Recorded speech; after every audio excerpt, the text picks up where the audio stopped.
Hello friends, जैसा कि last video में जो हमने डिस्कस किया था प्रेजेंट इंडेफिनिट टेंस, उसमें मैंने आपको उसके रूल्स के बारे में बताया, कहाँ पे इम्प्लीमेंटेशन होता है उसका, कौन कौन से ऐसे वर्ड्स हैं जिनके साथ हम प्रेजेंट इंडेफिनिट टेंस यूज़ करते हैं। तो आज जो मैं एक ओवरव्यू लेकर आया हूँ पूरे इस टेंस चैप्टर का, कि ताकि हमें ये पता चल सके कि जब भी हम सेंटेंस को पढ़ें तो उस सेंटेंस से हमें ये समझ में आ जाए कि पहली बात तो वो किस टाइम की बात कर रहा है, प्रेजेंट की है, पास्ट की है या फ्यूचर की है। ठीक, विद दैट टाइम उसका पार्ट कौन सा है, वो प्रेजेंट का है तो इंडेफिनिट टेंस का है या कॉन्टीन्यूस टेंस का है या परफेक्ट टेंस का है या परफेक्ट कॉन्टीन्यूस टेंस का है। और ये जो चार्ट है ये बहुत ही इम्पॉर्टेंट है। अगर आपको ये चार्ट याद रहेगा तो आपको कोई भी प्रॉब्लम नहीं होगी। सबसे पहले प्रेजेंट में क्या लगता है, लास्ट में है हाँ यही यूज़ होता है। पास्ट में क्या होता है, था थे थी। फ्यूचर में क्या यूज़ होता है, गा गे गी। ओके, ये अब प्रेजेंट के इनडेफिनेट में आप अगर आप देखें तो प्रेजेंट के इनडेफिनेट में जो वर्ब होता है उस वर्ब में आता है ता ते ती। ता ते ती, उसके बाद क्या है हूँ, ये चीज़ें। जैसे फॉर एग्ज़ाम्पल आता है, खाता है, जाता है, आती हूँ, खाती हूँ, जाती हूँ। तो जो वर्ब है हमारा उस वर्ब में क्या आ रहा है, ता ते ती का यूज़ आ रहा है। वैसे ही जो इसमें हेल्पिंग वर्ब होता है वो होता है डज और डू।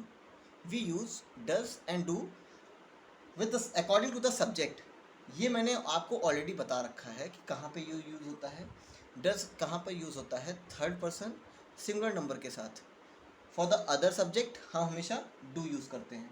ठीक, वैसे ही प्रेजेंट कॉन्टीन्यूस का क्या मतलब हुआ कि चीज़ जो है रेगुलर हो चल रही है, कॉन्टिन्यू है। इसमें क्या आता है, रहा है, रही है, रहे हैं, रही हूँ। ओके, हेल्पिंग वर्ब क्या यूज़ होता है इसमें, is am are plus V four. What is V four, V four is a verb plus I N G, verb की first form plus I N G को ही हम वी फोर कहते हैं। जैसे फॉर एग्जाम्पल, मैं आम खा रहा हूँ, सीता जा रही है, राम सो रहा है। तो क्या आ रहा है, रहा है, रहे हैं, रही है। ओके, वर्ब इसमें जो हेल्पिंग वर्ब आता है for the third person singular number is, for the rest of the subjects we use are. वैसे आता है present perfect tense. Present perfect में आता है चुका है, चुकी है, लिया है, दिया है, खाया है, पिया है। ओके, इसमें परफेक्ट में क्या होता है कि काम ऑलरेडी ख़त्म हो चुका है।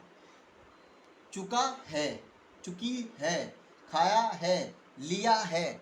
ओके, यहाँ से यहाँ पे जो जो मेन वर्ब होगा आपका, जो वर्ब होगा वहाँ पर आएगा ये सेंस देगा, चुका है, चुकी है।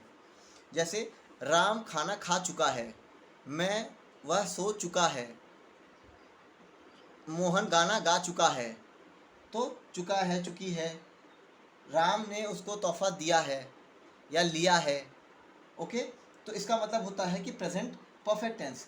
इसमें जो हेल्पिंग वर्ब होता है वो आता है हैज़, हैव प्लस वर्ब की थर्ड फॉर्म। ये सारे जो परफेक्ट होते हैं उसमें हमेशा हम वर्ब की थर्ड फॉर्म यूज़ करते हैं। तो हैज़ और have, has third person singular number के साथ क्या आता है, has. For the rest of the subject we use have. Same perfect continuous tense, present perfect continuous tense और कॉन्टीन्यूअस टेंस में बहुत छोटा सा डिफरेंस होता है। यहाँ भी आप देख सकते हैं कि रहा है, रही है, रहे हैं, रहे हैं। यहाँ भी आ रहा है रहा, रही, रहे, रहे। लेकिन इसमें क्या होता है, जो परफेक्ट कॉन्टीन्यूअस टेंस होता है इसमें एक टाइम गिवन होता है। जैसे फॉर एग्जांपल इसमें क्या था, राम सो रहा है। इसमें क्या है कि राम सुबह से सो रहा है। इसमें आप यहाँ पे देखो, यहाँ पर से का सेंस आता है, बीच में से आता है।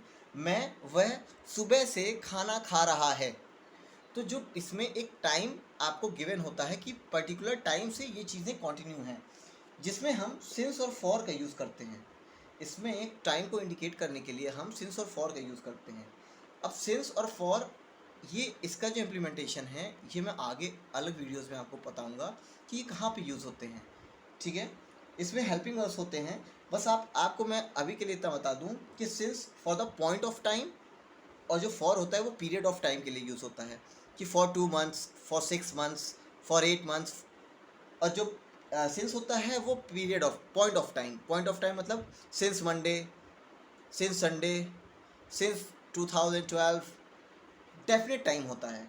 ओके, इसमें जो हेल्पिंग वर्ब होता है वो has, have plus been plus verb की fourth form. Has, have plus been, मैं सुबह से खाना खा रहा हूँ। ओके, नेक्स्ट अब आते हैं पास्ट में।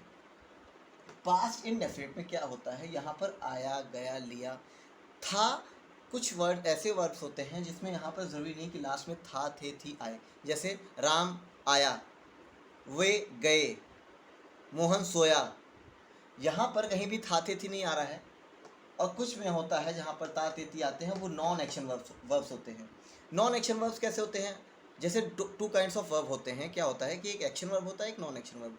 एक्शन वर्ब में जिसमें हम फिजिकली काम करते हैं, जिसमें हमारा एफर्ट लगता है, जैसे दौड़ना, खेलना, कूदना, ये सारे क्या है, ये एक्शन वर्ब है। लेकिन नॉन एक्शन वर्ब में क्या है, लाइक, लव, हेट, ये सारे वर्ब्स जो हैं ये नॉन एक्शन वर्ब्स हैं। इस पर भी मैं आगे आपको पॉइंट लाऊंगा। वैसे ही आता है कि past continuous tense. Past continuous tense में आपने इसमें भी देखा, रहा, रही, रहे, रहे। इसमें भी आता है रहा, रही, रहे, रहे। लेकिन क्या, रहा था, रही थी, रहे थे। इसमें जो वर्ब हेल्पिंग वर्ब होता है वो होता है वॉज, वर्ब प्लस वर्ब की फोर्थ फॉर्म। वॉज कहाँ पर यूज होगा, third person singular number. For the rest of the subject we use verb. V4 verb की फर्स्ट फॉर्म प्लस ing को ही V4 कहते हैं। जैसे एग्जाम्पल आपका हो गया, वह सो रहा था, रमेश नाच रहा था, सीता गाना गा रही थी। तो क्या होता है, रहा था, रहे थे। ओके, तो ये होता है पास्ट कॉन्टिन्यूस। वैसे ही आता है पास्ट परफेक्ट टेंस। स्ट्रक्चर में पॉइंट वही होते हैं, लेकिन क्या होता है लास्ट में क्या आता है, था। चुका था, चुके थे, लिया था, दिया था, सोया था, खाया था, पिया था, ये वर्ब्स आते हैं। तो जो वर्ब होता है उसमें चुका, चुके, लिए, दिए, इन सारी चीज़ों का यूज़ होता है। और जो हमारा वो यूज़ होता है उसमें होता है हैड प्लस वर्ब की third form. Had plus verb की थर्ड फॉर्म। यहाँ पर हमारे पास ऑप्शंस होते हैं हैज़, हैव प्लस V3। इसमें ऐसा कुछ नहीं है, इसमें सिर्फ एक ही यूज़ होता है, वो है हैड। किसी भी सब्जेक्ट के साथ यहाँ पर हैड ही यूज़ होगा। ठीक है, उसके बाद हमारा आता है perfect, past perfect continuous. Past perfect continuous में क्या है, राहत, राहत, रहे थे, रही थी, रहे थे। लेकिन क्या होता है कि टाइम, एक डेफिनेट टाइम दिया होता है। वह सुबह से सो रहा था, मोहन सुबह से नाच रहा था, राम उससे, सुबह से राम उससे मिल रहा था। तो समय से का बोध होता है इसमें। ठीक है, इसके लिए सिंस और फॉर का यूज़ करते हैं। स्ट्रक्चर में क्या आ जाता है, जो हमारा हेल्पिंग वर्ब होता है वो क्या होता है, हैड बीन प्लस वर्ब की फोर्थ फॉर्म। वर्ब की फोर्थ फॉर्म, वर्ब की फर्स्ट फॉर्म प्लस ing, ये आ जाता है इसमें।